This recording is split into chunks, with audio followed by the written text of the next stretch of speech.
Are you a film fan who loves the ultimate home video experience? Look no further than The Disconnected.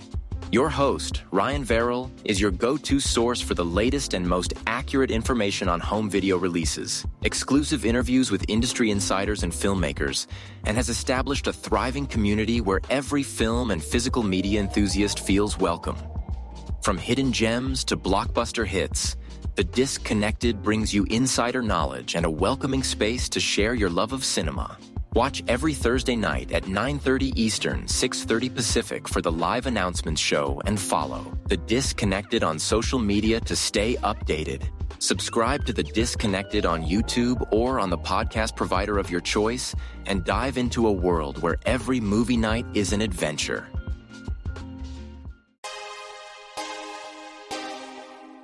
The audio commentary. It's a dying art form, but here at One Track Mind, your wonky yet affable host, Ryan Luis Rodriguez, analyze film through the prism of these embryonic forms of podcasting, one audio commentary at a time. Masterpieces, crapster pieces, live action, animation, cult classics, films literally no one has ever heard of. No track is too small, and no track is too big. Join me and my guests from the entertainment world as we keep these features alive every other Tuesday. Hey, who else is going to discuss Bill and Ted's Bogus Journey one week and Citizen Kane the next? Us, that's who. Sure, you have to put up with my voice, but there's a certain give and take in this industry. That's One Track Mind, part of the Someone's Favorite Productions family and available wherever you get your podcasts.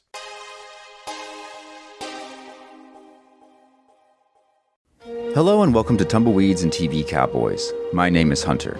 In this podcast, I'll be joined by a different guest each week to discuss a classic Western movie or TV show. I've been a fan of classic Westerns for as long as I can remember, and in recent years, they've become very nostalgic for me. I love the aesthetic, the tropes, and I love seeing different filmmakers' takes on them. At their best, they're incredibly entertaining, rewatchable, and some of my all-time favorite movies are Westerns. We'll mostly focus on Western movies made in Hollywood, but we'll also be covering spaghetti Westerns, and one thing I'm very excited to get into are Western TV shows. I've got some amazing guests coming on the show, film professors, historians, and podcasters. And Tumbleweeds and TV Cowboys is part of the Someone's Favorite Productions podcast network, and many guests on the show will be from other shows on the network. Thanks for listening.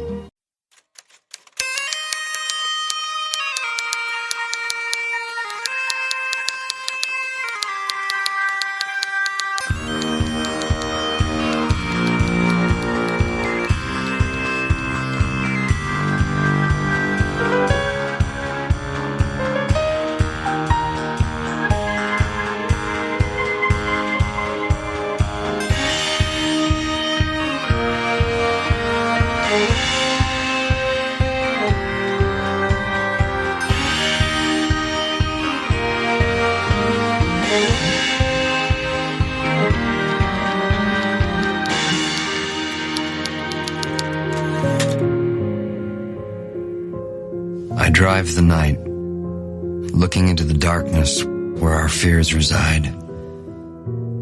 Of things the mind dismisses, but the heart knows are real. Evils that lie hidden in the blackness. I've seen these evils. They've taken my wife, pregnant with a child never to be born, leaving me haunted by questions about her strange death. And the deaths of so many others no one else dares to explain. So I drive, knowing we fear the night, not because it hides these evils, but rather because it reveals them. That was the voice of reporter Carl Kolchak on the case that we're calling Into Night. It was originally dumped onto iTunes February 7, 2006. It was directed by Fred Gerber, male prostitute, and written by Frank Spotnitz. And with me, as always, is my intrepid co-host, Mr. Chris Dashew. Yeah, dumped unceremoniously onto iTunes. Heave-hoed, whoop, right out of the side of the car in a box while you're driving down the freeway. Apparently, the next episode that we'll talk about when we come back to Kolchak 2000 5 was also dumped on the same day, which is called Timeless. So I'm curious if there's any connections. I was really hoping when this thing started off, I was hoping we'd get back to Monster of the Week, and this is a Monster of the Week, though there's a loose connection to that whole, I'm going to call it Mark of Cain that we were following. And so when they did the previously on Kolchak showing us bits and pieces of that, I was just like, oh God, more of this stuff, more of the mythology. But luckily they stayed away from that for the most part. The underlying storyline of this show has been really bad. And anytime they revisit it, it's just like, got it going all in on this? You might not want to, because it's not very good. It's actually really bad, and it's really poorly done. And I think, the really kind of the proof is in the pudding is with The Source Part 1 and Part 2, because that just buried any hope that this show had of giving us an interesting kind of mid-season conclusion to the connected storyline. That's the thing. I thought that the connected storyline, the mythology, was over with. Guess not. Yeah, that's what I was hoping. Kolchak, he drives the night. This is probably one of the most embarrassing intros that I've seen in a while, as far as Kolchak doing his words over the screen intros. Yeah, we've kind of mentioned these a couple times before and how kind of goofy and dorky they are in the kind of this grand scheme of the show and kind of what your expectations are going into a show that's a reboot of such kind of a classic TV show, and it really feels like mid-2000s. What gets me is that throughout this episode, I was rewriting it in my head to do the classic Kolchak VOs, because there are multiple murders that happen in here, and before each time, there are pauses where we could have a Darren McGavin saying, on the night of so-and-so, this guy was working late, and so was his secretary, and they were working on closing the books on this proposal or whatever, and they would never see how it flies in front of the board, and then go into the story. Or the next one, like he would stay at work late, so no one bothered him, but he would be bothered that night, or something like that. And we don't get that, and it just feels like there's such a great big hole waiting for that. But we never hear those VOs, and we just get those stupid VOs at the beginning and the end. And otherwise, I think I've figured it out. Carl Kolchak is very much Cypher to us, and we don't give a shit about this guy because we never hear him the side of his head, and he's so fucking smug all the time. And the way that he's like scooping Perry because he's out listening to his police scanner, very Carl Kolchak, very Darren McGavin, but I don't know what her deal is. She wakes up twice in this episode at 6 o'clock in the morning, only to find that Carl has gone out the night before, gotten a scoop, put it into the paper, and then she reads about it the next day. Not a very good reporter, or just she's not the insomniac that Carl Kolchak is. I don't know what to make of that. The smugness of Kolchak actually didn't bother me as much as it bothered you, because at least we're getting something, some personality trait of his. And that kind of back and forth before they go visit Alex Nyby in this episode, I think is the best representation of what Kolchak could have been in this show, where it's kind of this playful kind of smarmy banter between him and Perry Reed. And, if the show had really leaned into that more and not kind of X-Files meets CSI, but does neither one of them very well, it probably would have been more successful. And that's, again, the main issue that I've had with the show from the get-go has been it's made by someone who understood the quality of the previous show and someone who worked on a show that was directly inspired by the original show. Frank Spotnitz got his start on the X-Files. And, we spoke with him at the beginning of this podcast so long ago about kind of how the studio kind of took him for a ride and really didn't allow him to do the original show justice. And while I think it's easy to blame the studio and the network, I think a lot of this also has to lie with Frank Spotnitz, because I just don't think that he on his own was good enough to give this show the kind of the breadth of quality that the X-Files got. And obviously the X-Files was a more collaborative experience. You have Chris Carter, you have Vince Gilligan, you have Darren Morgan, and you have Frank Spotnitz. And this has been like Frank Spotnitz's baby, and it shows because it's just not, it's like a mixed bag of mythology stuff that feels like just rejected from the X-Files. Oh, yeah. As I was watching this, I was like, wasn't there an X-Files just like this? The closest I could get was the monster this week. He's a little Victor Toombs. He's a little bit like the adipose man from Too Shy. He was a little bit like the fluke man from The Host. It just felt like kind of a cast-off. That's fair. It's like a really shitty melange of all of these things. And I'm just like, maybe pick one thing, because you never really get the sense of what the villain is doing or why. And like, that was what made the X-Files great, is because in a lot of those episodes, the villains are given as much time to breathe as the heroes. You have these episodes with, like you said, Victor Toombs or the Fluke Man, or I forget what the character's name is, but Morgan Shepard's son, who would go on to be Crowley in Supernatural, that kind of the Firestarter ripoff episode. I mean, they give the villain time to breathe and kind of give their reason as to why they're doing what they're doing. And sometimes they're just kind of doing it to survive, or they're misunderstood, or they are just plain evil. And in this, it's like, you only see the villain like 2 times, and it's like, God, like, so he's killing people because he has to, I guess. So he's not really like a bad guy. Or is he? Or is he not? Does he ever get a close-up in this other than, like, his eyes? No, I don't think so. Okay, yeah. I mean, because I recognize the actor's name, and when I looked him up, I was like, oh yeah, it's that guy from Fight Club, and he's been in a shit ton of other stuff, Breaking Bad, Lost Highway. Shit, he's been in the X-Files. Well, I don't remember ever actually seeing his face in that episode. I think you can like see like his eyes, and that's kind of it. And like you see him in pictures. But what a waste of Michael Wiles' time.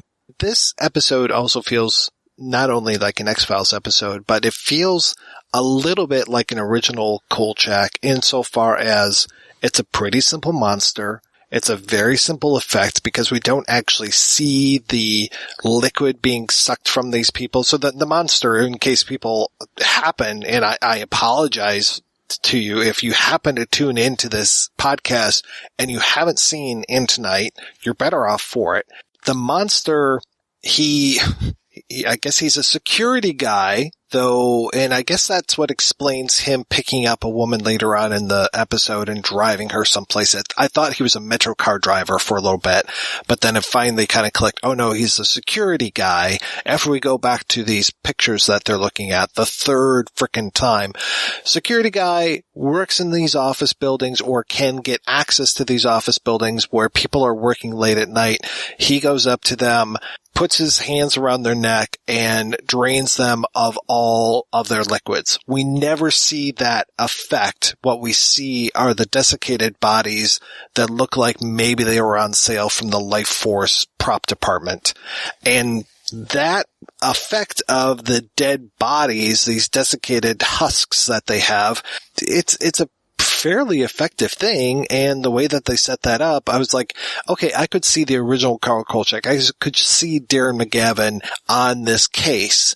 We kind of get like a throwaway line as far as how he got these, and I don't want to say powers, but the ability, the curse of this whole need for electrolytes and water and all this kind of stuff. We get like a throwaway line as far as that goes. We don't get really the history of this stuff. It's like he's not going through the archives. He's not combing back through the newspapers and finding out about this Civil War guy who, comes out every however many years. I mean, we talked about the similarities between the Night Strangler and Victor Toombs, and this guy feels like a throwaway Victor Toombs. We never really get any of that. Like, we see maybe all of his past victims are all stacked up in this warehouse. I don't know why he keeps them all there. Seems like a really weird choice. Well, and then it brings in the Mark of Cain, too. We get to see that tacked on nonsense right at the end. So tacked on. And this, again, we're missing one of the most important characters in this episode, and that is the police. Because we get Perry talking to her police contact who's trying to get a date and stuff. And so that's not there. physically, and then we have no real police force trying to keep Carl out of the scene. Like, we get him seeing cops or rent-a-cops in the entrance of the building. He keeps going in through the back door and apparently outsmarting them, but he manages to find that big globule of the concentrate on the floor, which apparently no cops found. That just seemed really weird at that first crime scene. Well, and again, I think a lot of this episode is just, it feels poorly written with no sense of logic or like forethought putting into it. And that's a huge disappointment for me because it's not, again, I'm going to kind of apologize for this show. The show's not really that bad. There's like one or two things that need to be changed. And it would have been like a halfway decent X-Files knockoff. But it doesn't seem like the people who were working on the show really put in the effort to be like, A, B, C, D, E. It's like A and then C, D, E, and then let's get back to B, but let's not make any of it particularly interesting. And that's, again, you get this episode, it just feels like it's missing parts. It's missing the stuff that makes Kolchak Kolchak. And in my mind, that's doing the original show a disservice because a lot of people only knew the original from this show, the people who watched this show, and then they went back and watched the original, thankfully, hopefully. But this show did not do the original show any service by being kind of as all over the place as it was. So this is my metaphor, and just stick with me. It's like Frank Spotnitz is there with a bow and arrow, and he's constantly trying to shoot at a bullseye. And some executive is coming up behind him, and every time he pulls that arrow back, he's nudging Frank out of the way, and so he's always missing the target. And once you get to however many episodes we're in by now, which is like 7 or 8, once we get to that point, we are tired of seeing that pristine target still sitting there, and no arrows have ever come near it. From what I understand, Frank was doing his best. He had the right arrows, he had the right bow, he had everything going for him, but then he had some exec mucking up around behind his back and just always undoing things and making him miss. And that is so frustrating to me because, yeah, we have some solid actors. We have a solid writer, solid creator. I mean, Frank Gerber, the director, he's directed a ton of stuff before. It's not like he's some babe in the woods or anything.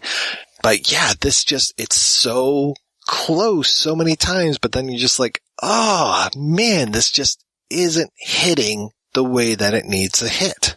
And it is a disappointment because, Frank Spotnitz, again, worked on the X-Files. So when you look at this show and it being so close, it's just a disappointment. I really don't know what else to say about the show on a whole because it's kind of permeated every single episode of this show that we've watched, some more so than others. Some episodes have been rather surprising in their quality. I will not fault you to that. I mean, going all the way back to like the 5 people you meet in hell. The really disappointing thing about this show is, like you said with your metaphor, how close this got so many times. Like the levels of disappointment that I feel with this show, it feels like it's permeated every level of the show in varying degrees on each episode. Some episodes are decent, but not great. And then other episodes are just flat out god-awful, like Malum or The Source. And I would say Into Night is on the higher end of the spectrum-ish. But again, the issue with this show is just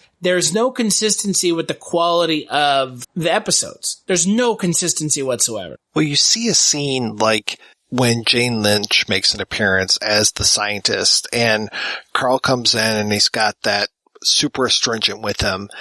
And this would have been a perfect time. Like I thought of the woman in the hothouse in the one episode when Carl comes in and is talking to her and gets information out of her. Or, I mean, there are so many characters, so many scientist characters even that the original Carl Kolchak will deal with and kind of bluff his way in and find out information or even have them do work like, take a look at this astringent and tell me more about it. Like going in and getting the goo checked out, in the UFO episode. But in this, it's like, she looks at it and is just like, yeah, no, I'm not going to do anything. And eventually she does do something, but none of that banter is there. And you've got Jane Lynch. This is a fantastic actress, and it would have been so nice to see her doing stuff and maybe have some, it doesn't have to be jokey, but have some better banter between her and Kolchak or her and Perry. And that's another thing that I really felt in this episode was the splitting off of Carl Kolchak into these multiple personalities. Jane, at one point, Jane kind of plays a bigger role in this episode because, like I said, they're looking at these crime scene photos over and over and over again. And then Jane goes with them to the warehouse, the spooky warehouse where the killer is supposed to be his lair. And Jane basically is the one that fucks stuff up because they're taking photos and the flash is flashing and our killer is outside, so he knows that somebody's inside of there. And as I'm watching this, I'm like, man, I really kind of miss when Carl Kolchak had his own camera and didn't need to have Jane. And then I was like, and he didn't need to have Perry either. He was a one-man band. Sure, he didn't have anybody to talk to other than the audience. We got to know Carl Kolchak pretty good from what he was telling the audience. But when he's talking to Perry, we're still not learning that much about him. There are moments, you mentioned one scene of them parrying back and forth, pun intended, but there's another scene where they're talking to each other, and I'm just like, this dialogue is the most boring dialogue I've ever heard, and this is just not moving the story forward. You know, I wrote sarcastically in my notes, this dialogue is rippling with excitement. Or is it? It's not. It's a symptom of the shows that were out at the time that Kolchak has kind of these pals, Perry Reed, Jane McManus, and they don't add much. Perry Reed is essentially Scully from the X-Files, and Jane McManus is clearly the comic relief, but he's not even given enough to really be worthwhile comic relief. This is the first episode we've had where he really is kind of given much of anything to do. Yeah, he's not a damsel in distress in this one. Like he was in The Source. He's not Xander. He's not Shaggy. He's just a non-presence. He's just a camera. He's just I am a man with a camera. That's all he basically is in this. And then it just stuff doesn't add up. You watch this and you're like, okay, did they call the cops before they went to the warehouse? And then Carl with the fake finger gun that manages to scare the guy off. And then all of the entire police force seems to show up to capture this guy, which was weird. He so easily escapes. There's this whole thing of like, is the sun up or is the sun down? Because at one point they're in the warehouse and it looks like the sun is completely down. And then when the killer comes in, it looks like the sun is coming up. But then when they're on the bridge, the sun is down and he manages to do this kind of Deadpool escape off of the bridge onto a truck underneath. And then we have such a non-plus ending of them kind of finding the truck where he's supposed to be and they take down the stuff, but he's not in there. But hey, man, wouldn't it have been cool if that truck was carrying livestock or something and the livestock was all completely desiccated? That might have been kind of a nice twist too. Or if they had just found a pile of dust and that was him. Right. There you go. That's what I was expecting, some sort of he died because he didn't get a chance to suck Kolchak, which would be, that's not this kind of show.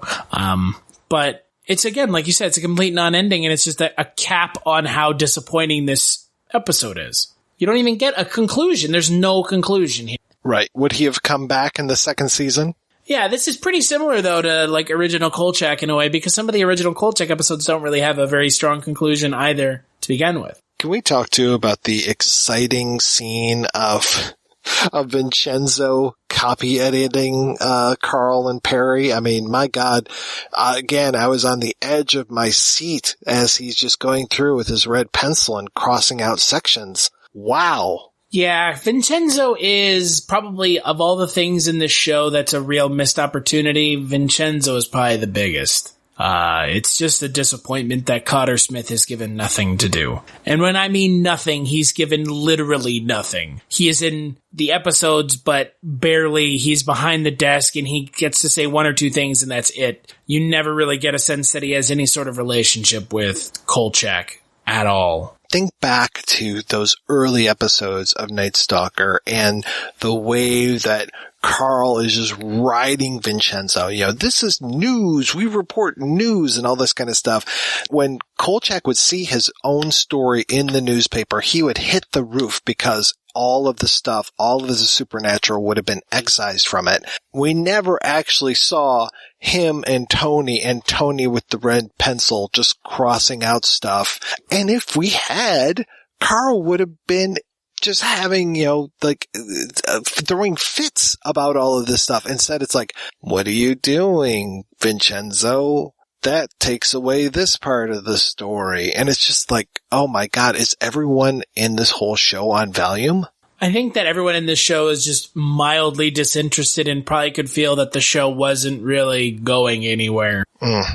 Normally, I'm on the other side of the fence when it comes to Kolchak, when it comes to Night Stalker 2005. And I'm like, no. There's good stuff about this, but I've crossed the bridge. I'm on the other side now. I'm there with the people in the Facebook groups who are just like, this show sucks. First couple episodes, there were some okay things going on in there, but my God, once we hit that two-parter over the 2 months ago, I'm done with this show. You know, I think there's one good episode coming up, and I said that at the very beginning. Yeah, but I think one of those episodes is actually good, but we'll see if my memory is playing tricks with me or not. Yeah, because, I mean, we're at the point now where it's either shit or get off the pot, because there's 2 episodes left. And then what? I hope they're George Costanza. I hope they end on a high note. I can't see it ending any way other than a kind of a wet fart. Doesn't go out with a bang, it just goes out with a... Because that's kind of what a lot of these episodes have been. Just a complete non-issue. Just nothing. Just, you know, they're just kind of there. And there you go. It's, again, I wish that the show was better because I was going into this hoping, I was like, maybe this will change our opinion. Maybe this won't be as bad as everyone has said and kind of what I remember when it originally aired. But yeah, kind of is. Really kind of on the other side of the 2-part episode, we haven't really shown that there's a reason to defend this show. I don't know where the bumpy road began. I don't know if it was Malum or slightly before then. I mean, I seem to remember liking Burning Man okay, but yeah, Malum, the Source, the Sea, and now Into Night. I mean, again, Into Night was could have been a decent Monster of the Week episode, but again, it was just so many missed notes, so you end up just with your ears hurting at the end of this. Well, I think you're right. I think Malum is really where we started falling apart. And God, Malum is so dumb. Malum is one of the worst hours of television I've ever seen. Yeah, I just keep thinking about how wasted Tony Todd was, and then I look at this and I'm just like, Michael Wiles, he was completely wasted in this as well. So is Jane Lynch. So was pretty much everybody was wasted in this. You talked about Cotter Smith.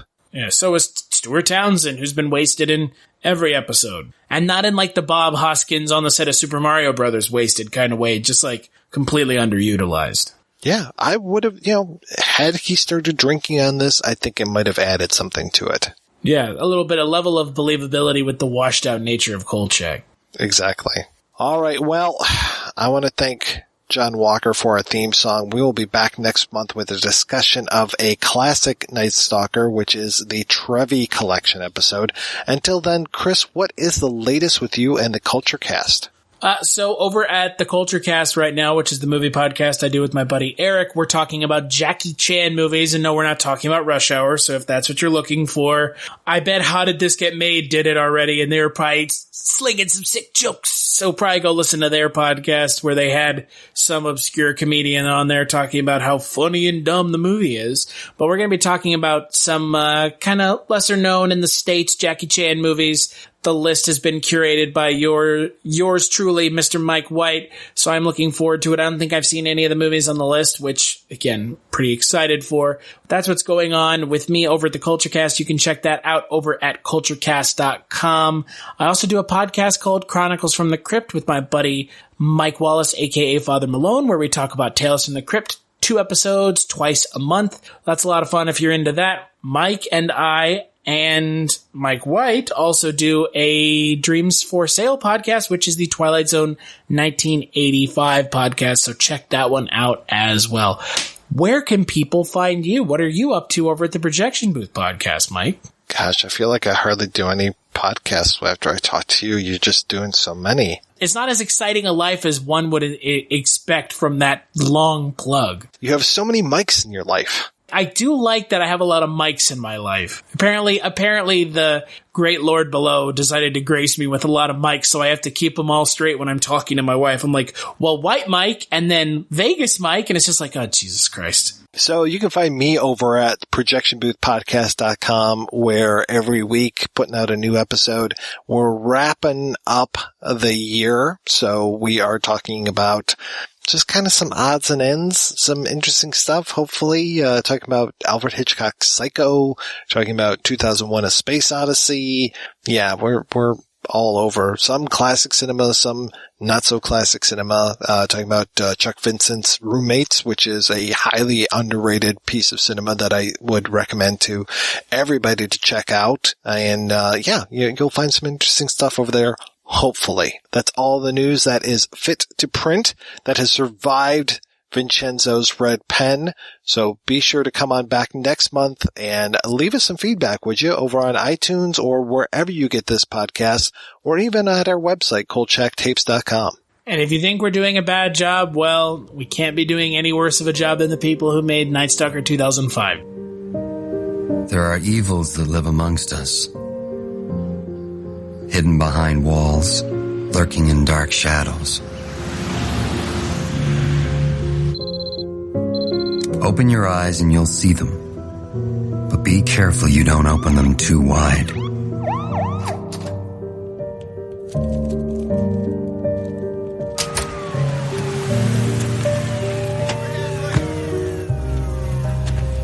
For once you've seen the darkness,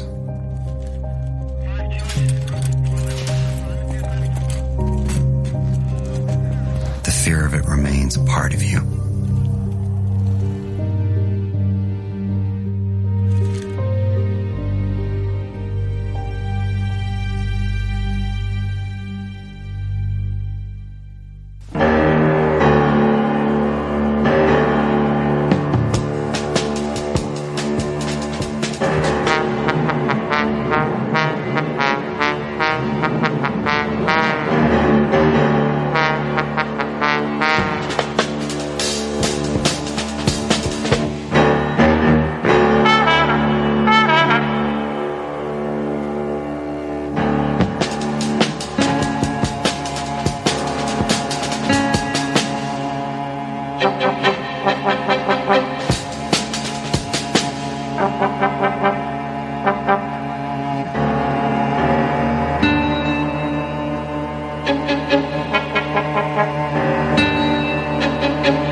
Hello, this is Aaron West. I am the author of the A24 New Wave. In this book, I look at A24's output and I make the argument that we are in a new wave movement right now. A24 plays a major role. This book has a supplemental podcast where each episode is a brief conversation about an A24 related topic, whether an actor, director, or even a genre. As I continue research for the book and conduct interviews, I expect to record podcast episodes with people involved with the company. You can find the podcast at cinejourneys.com or wherever you find podcasts, and we are proud to be members of the Someone's Favorite Productions podcast network.